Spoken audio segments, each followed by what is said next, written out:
In this video, I'm going to share the story about how I had a panic attack inside of a classroom one time in college, and how that led me on a journey to figure out the core cause of why things like that happen and what I can do to make sure that it never happens again. Because if you've ever had a panic attack, it is miserable. On top of anxiety, I have also experienced depression in the past. I used to work in corporate America and I really hated it. And during that time, I had a big sense of kind of doom and gloom about how my life was going. I would always kind of walk around looking at the ground, and life just felt a lot more meaningless, like it didn't really have a point. I was spending a lot of time doing things I didn't enjoy. So if you've ever suffered from depression or anxiety, this video could potentially be life-changing, because I'm going to share what worked for me to help me really not just completely eliminate those things, but dial it way down to where it's extremely manageable and I can live a good life. So I had a panic attack in my college class. Basically what it felt like was I just got extremely nervous. My heart started racing. My vision even got a little blurry, and I just wanted to essentially get up and run out the door. But I knew I couldn't do that because I would look like an idiot. And so I just sat there internalizing it all and just was extremely uncomfortable. I started to really get curious about why things like that happen. And I was lucky to talk to my brother, who had a high school teacher that recommended the books written by Eckhart Tolle. Eckhart is one of the world's leading authors in the spiritual space.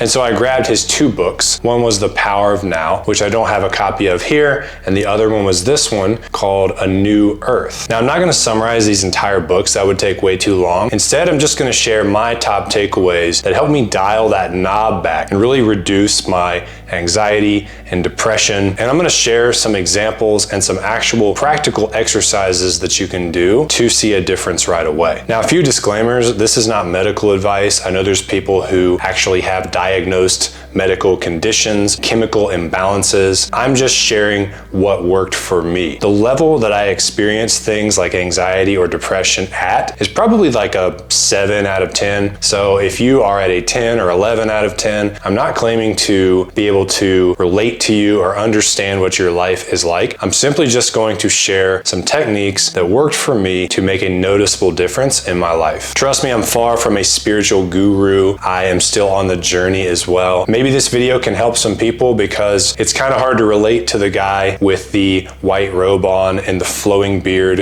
who never has a single negative thought. Also, this isn't going to be some positive thinking type of bullshit. I don't really believe in that. And I don't think that the goal here is to be happy all the time. I think happiness is a fleeting state. I get happy when my daughter runs and gives me a hug, but the happiness is only for that moment. That feeling is fleeting. It comes and goes. What we're talking about here is just how to experience more inner peace on a day-to-day basis. Another time I remember feeling depressed was when I was playing guitar with a friend at a restaurant in Tennessee, and we were sitting there, at a patio of a brewery or something playing music, and I just felt really down the whole night. I had no energy in my performance whatsoever. I wasn't talking to anybody the whole time, and I apologized to him the next day. I was like, sorry for being such a dick last night. Once I sort of came out of that fog, I looked back at the person I was that night and I was like, wow, it seems like a different person. Some of you might know what I'm talking about if you've ever experienced this. And that tendency for me to go from feeling good to just feeling bad for a day or two or three to back to good just started to become my MO. I just did that for years. And it had a negative effect on all the people around me, and I knew that I couldn't go on like this. And so that's really what I wanted to fix. So I want to do a little bit of a thought experiment with you. Let's say that I told you if you did not get upset about anything in your life, barring, major emergencies, for the next 24 hours, I would give you $10 million. Do you think you could do it? Now, most people would say, hell yeah, you're giving me $10 million. I can definitely not get upset about anything for the next 24 hours. Hell, I could even do it for 48 hours or the next 2 weeks. So when I think about that little thought experiment, it really forces me to admit what I don't want to admit, which is that I have a lot more control over my inner state of being than I would like to acknowledge. So the question becomes, are the things that happen to us in life the cause of our inner state? Or is it the way that we think about those things and the labels that we give them. For example, a lot of people are upset about the fact that they have no money. I can tell you that there are plenty of people who have millions and even billions of dollars who take antidepressants and are very, very unhappy with their lives. At the same time, there's people who live in houses that are literally made out of dirt who are extremely at peace with their life. So one of the big takeaways I got from reading Eckhart Tolle's work is that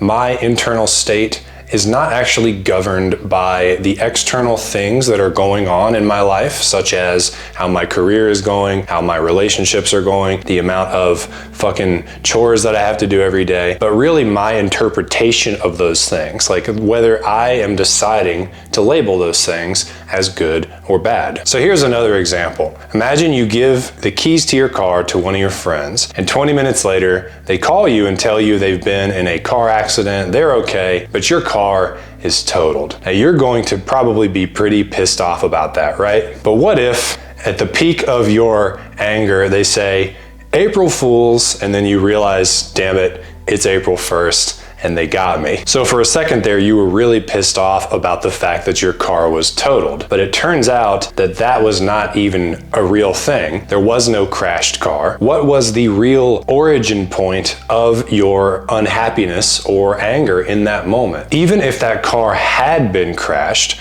what if someone said, I will buy you 10 brand new cars exactly like the old one? You would immediately be like, oh my gosh, this is way better than just having one car, right? And you'd be able to essentially drop the negative thoughts once again. And then what if a week later you found out that that was a scam and that person was not going to reimburse you at all? You could probably go back to being pissed off. So what I've learned is that when I leave my inner state up to the external contents of life, the things that happen in life, then I am at the mercy of those things. I'm basically always on this roller coaster of emotion, interpreting things, both real and imagined, and labeling things as this is good or this is bad or I hope things don't go this way. My own inner peace is essentially completely out of my control at that point. So what I've learned is that the external contents of my life, like the experiences I have, the people that I interact with, how things go, those things aren't by themselves determining my inner state of peace. Instead, there is something in between those things and me, the thinking I have about those things. And it's the quality of that thinking that determines how at peace I am. Now, it's not to say that I need to interject happy thoughts about things. I don't think that works. It's about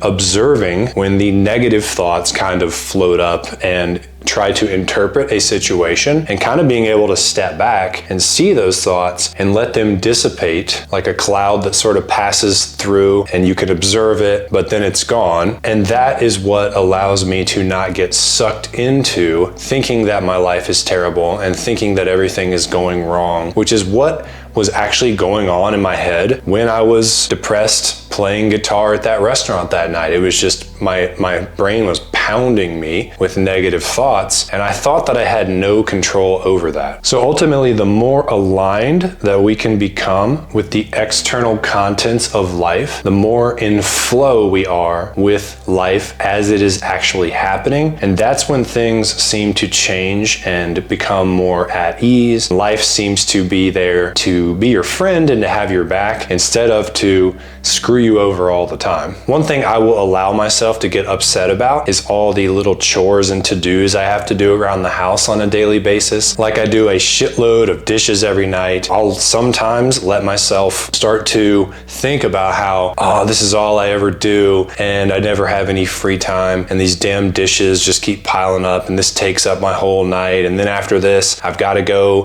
feed the dogs, and then I've got to go do the laundry, and then I've got to do this. And I start to have all these negative thoughts about my life and my situation, and I'm sort of the victim in the story. Those are the nights where I just don't have a good time and I'm experiencing a lot of negative emotion. And so what has worked for me is to try and crank up my level of awareness about the thoughts that I am having. Really, that's enough. If you can just observe the thoughts as they are occurring, then you are beginning to take back the power over your thoughts. And if you're really anxious, really depressed, and you don't feel like there's any hope, I just encourage you to just dip your toe in the water and just see if you can step back and observe your thoughts. In fact, I want to do an experiment right now that might help you. Pause this video and then take 20 or 30 seconds. Just sit there quietly and observe your mind and wait for the next thought to pop up. So go ahead, pause the video, watch your mind, and just see what the next thought that you have is. Do that now. All right, so you may have observed a certain thought that popped up, or maybe you didn't have a thought at all. Either way, here is a question for you to consider. If you were able to step back and put some space between you and your thoughts and observe those thoughts from a third-party perspective, are you really the thinker?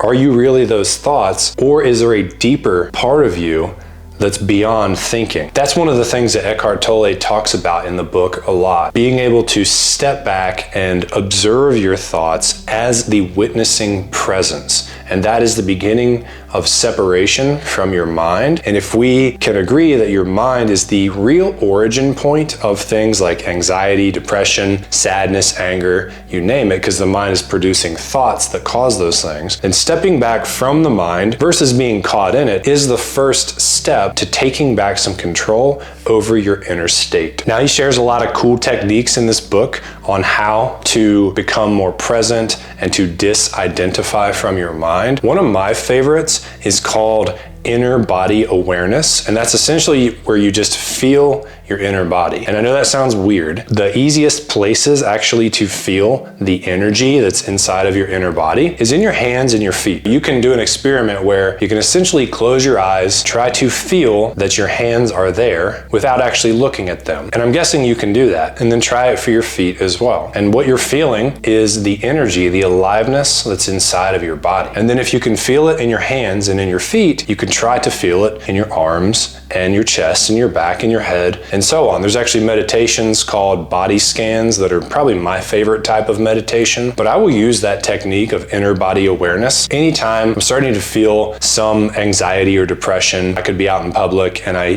get nervous for no reason, and so I will just place my attention on my chest and my stomach, and what that does is it keeps me out of my mind because it roots me back into that present moment. And I'm not saying it's like a magic pill or anything, but for me, it does really dial back the intensity of those emotions. Not immediately, but if you hold your attention there for a minute or two, just see what happens. You might really notice a difference. If you want another book recommendation that's in this same vein, The Untethered Soul by Michael Singer is a fantastic book. I will link to all the books that I mentioned in the description, and I would love for you to comment down below and tell me what you thought about this video, and tell me what your experience has been, and if there's any tips that have worked to help you achieve more inner peace. Let's get a conversation going, because I don't know everything and I want to learn from you guys as well. And if you liked this video, hit that subscribe button so you see the next one. And if you hit the like button, then this will push the video into the news feeds of other YouTubers. And so if you think that other people might benefit from seeing this, just smash that like button. Thank you guys so much for watching. I will see you in the next video.